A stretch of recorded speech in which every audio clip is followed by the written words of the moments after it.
Hello hello నువ్వు journalist channel ముసుగులో నువ్వు నీ కింద పని చేసేవాళ్ళు ఏ విధంగా బ్లాక్మెయిల్ చేసి సంపాదిస్తున్నారో జనాలకు బాగా తెలుసక్క. నేను ఎవరి దగ్గర నా డబ్బులు తీసుకున్నా, లేకపోతే నా రిపోర్టర్లు ఎవరి దగ్గర నా డబ్బులు, అసలు నాకు రిపోర్టర్లే లేరు, ఇద్దరు ఉన్నారు. ఎవరి దగ్గర నా డబ్బులు తీసుకున్నా అని చెప్పి నువ్వు వచ్చి నిరూపించు, నేను చావరణ చేస్తా, నా ముక్కు నీళ్ళకి రాస్తా. నువ్వు ఈ కమెంట్ పెట్టి నువ్వు ఎవడి బ్యాచో నాకు తెలుసు, నువ్వు ఎవడి తొత్తువో, నువ్వు ఎవడి కుక్కవో, ఏ మల్లన్నగాడి ఇంటి దగ్గర కుక్కలాగా పనిచేస్తావో నాకు తెలుసు. ఎందుకు ఇవన్నీ లత్కోర్ మాటలు?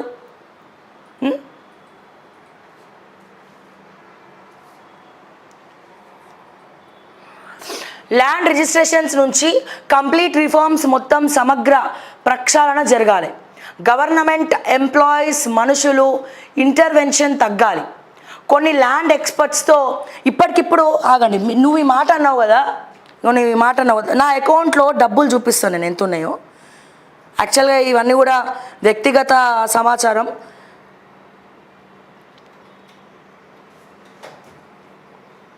పర్లేదు జూమ్ పెట్టు. నాకు మొత్తం 3 అకౌంట్లు ఉన్నాయి. 3 అకౌంట్లు కూడా నేను ఓపెన్ చేసి చూపిస్తా. ఇగో ఎంత ఉంది అకౌంట్లో? 45,000 ఉంది. ఇది నా salary account. Okay TV media నుంచి వచ్చినటువంటి నాకు శాలరీ అకౌంట్ ఇది.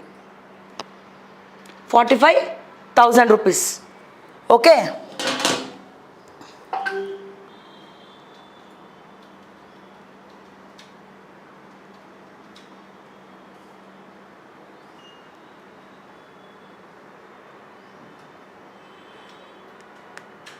ఇది ప్రొప్రైటర్షిప్ ఫామ్. ఇది ఎంత ఉన్నాయండి? 3908 అకౌంట్లు ఎంత ఉన్నాయండి? 103 రూపాయలు, 103 రూపీస్. ఓకే, ఇంకో అకౌంట్ కూడా ఉంది, అది కూడా చూపెడతా.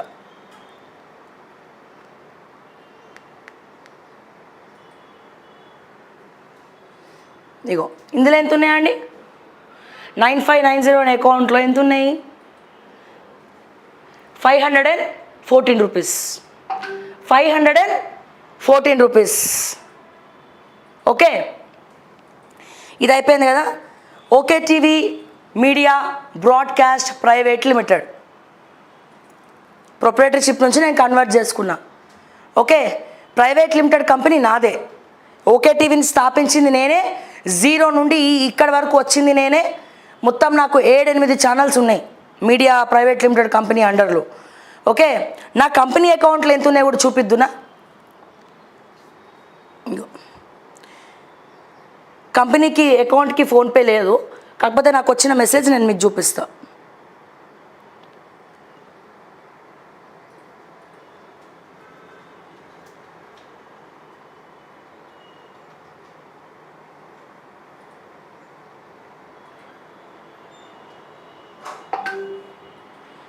ఇగో మీరు చూడండి, ఇక్కడ క్లియర్గా చూడొచ్చు. ఫ్రైడే రోజు డెబిట్ కార్డ్ స్వైప్ చేస్తే బ్యాలెన్స్ అమౌంట్ మీకు క్లియర్గా కనబడుతుంది. ఇక్కడ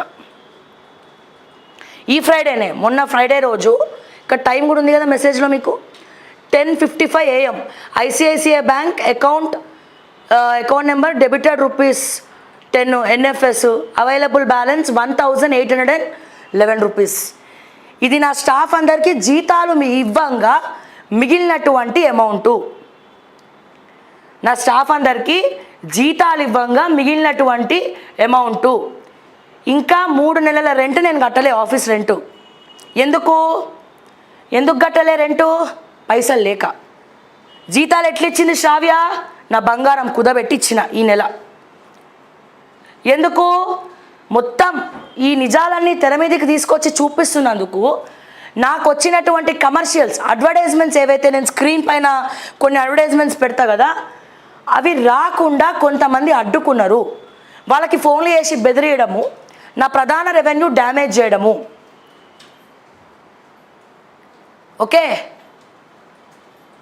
మీరు చూడొచ్చు కావాలంటే. ఈడ నేను చాలా ప్యూర్గా ఉన్నా. నేను ఇక్కడ దాపరికాలు ఏం లేవు. నా ఇంట్లో రేపటి రోజున వచ్చి సోదాలు చేస్తే దాదాపు 10,000 రూపాయలు కూడా దొరకవు, బంగారం దొరకదు, ఏం దొరకవు.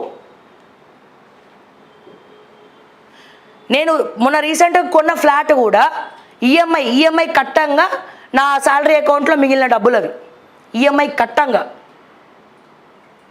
పోయింది అది. ఇగో సో ఇవన్నీ మీకు చూపించాల్సిన అవసరం లేదు. ఎవరు కూడా అకౌంట్ నెంబర్స్ బయట పెట్టరు, బట్ నేను పెడుతున్నా ఇక్కడ.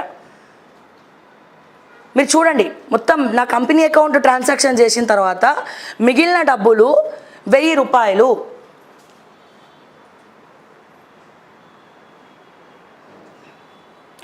సో ఇది శ్రావ్య. ఎందుకు? నిజం చెప్పేవాళ్ళు నిష్ఠూరంగా ఉంటుంది, పైసలు ఇయ్యరు. ఎవరిది నేను ఇంటర్వ్యూ చేస్తే కూడా పైసలు అడగడానికి మోమాట పడతా. డబ్బులు అడగలే నేను పోయి. ఎవరైనా రాజకీయ నాయకుడిని పొరపాటున ఇంటర్వ్యూ చేసిన అనుకో, అన్న ఇంటర్వ్యూకి పైసలు అని చెప్పి నేను అడగలేను. నాకు చాలా మొహమాటం. ఇంత స్క్రీన్ మీద ఇంత మాట్లాడతా కదా, డబ్బుల విషయంలో చాలా మొహమాటం. నేను అడిగితే కూడా ఏమనుకుంటారు అని నేను అడగలేను. పబ్లిక్ డబ్బులు కూడా నేను అకౌంట్ నెంబర్ ఇప్పటివరకు నా స్క్రీన్ పైన పెట్టలేదు ఎన్నడూ కూడా.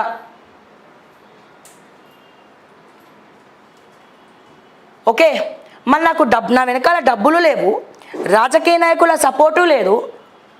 ఓకే, రాజకీయ నాయకుల సపోర్టు లేదు, మరి నాకు ధైర్యం ఏంది? మరి ఇంకా నాకు ధైర్యం ఏంది? ఈ తొక్కలో దీనికోసం మా వంటోళ్ళ మీద ఇంటెలిజెన్స్ నిఘాలు మా వంటోళ్ళ మీద. తాటి మట్ట కూడా కాదు. ఎవడన్నా వచ్చిండనుకో మా ఆఫీస్కి, ఉల్టా వాడే పాప ఆడపిల్ల కష్టపడుతుంది కదా అని 10 లక్షలు 1 కోటి రూపాయలు మా ఓకే టీవీ మీడియాకి ఫండింగ్ ఇచ్చి పోతాడు అన్నవాడు. ఎందుకు? సమాజం కోసం పనిచేస్తున్నామని. ఏం రావు మా దగ్గర. ఎందుకంటే నేను వీడియోలు డిలీట్ చేయను, నేను ఎక్కడ ఎవరిని బ్లాక్మెయిల్ చేయను, నేను ఎవరికి ఫోన్ చేసి డబ్బులు అడగను. ఒకవేళ ఏమైనా శాలరీ ఇవ్వలేని పొజిషన్ ఉంటే అన్న జర హెల్ప్ చేయ, ఈ నెల జీతాలకు ఇబ్బంది అవుతుంది, మళ్ళీ నా స్టాఫ్కి ఇవ్వాలని చెప్పి రిక్వెస్టింగ్ మేనర్లో ఏమైనా తీసుకుంటే తప్ప జనరల్గా ఎక్కడా కూడా ఏం దొరకదు. ఇంకే రకంగా చెప్తావు నేను డబ్బులు కమ్ముడు పోతున్నా అని. ఇప్పుడు నా మీద కేసులు పెడుతున్నారు, నేను జైలుకి పోతా. అడ్వకేట్ని పెట్టుకునే పైసలు కూడా నా ప్రైవేట్ లిమిటెడ్ కంపెనీకి కానీ నాకు కానీ లేవు. బెయిల్ తీసుకొని బయటకు వచ్చే పైసలు కూడా లేవు. ఓకే, ఇది రాసి పెట్టుకోండి. వేరే ఏ పార్టీస్ కూడా నన్ను ఇడిపించడానికి రావు, ఏ పార్టీ కూడా రాదు. ఎందుకంటే అన్ని పార్టీస్తో నాకు పంచాయతీలు ఉన్నాయి, అన్ని పార్టీస్తో పంచాయతీలు ఉన్నాయి.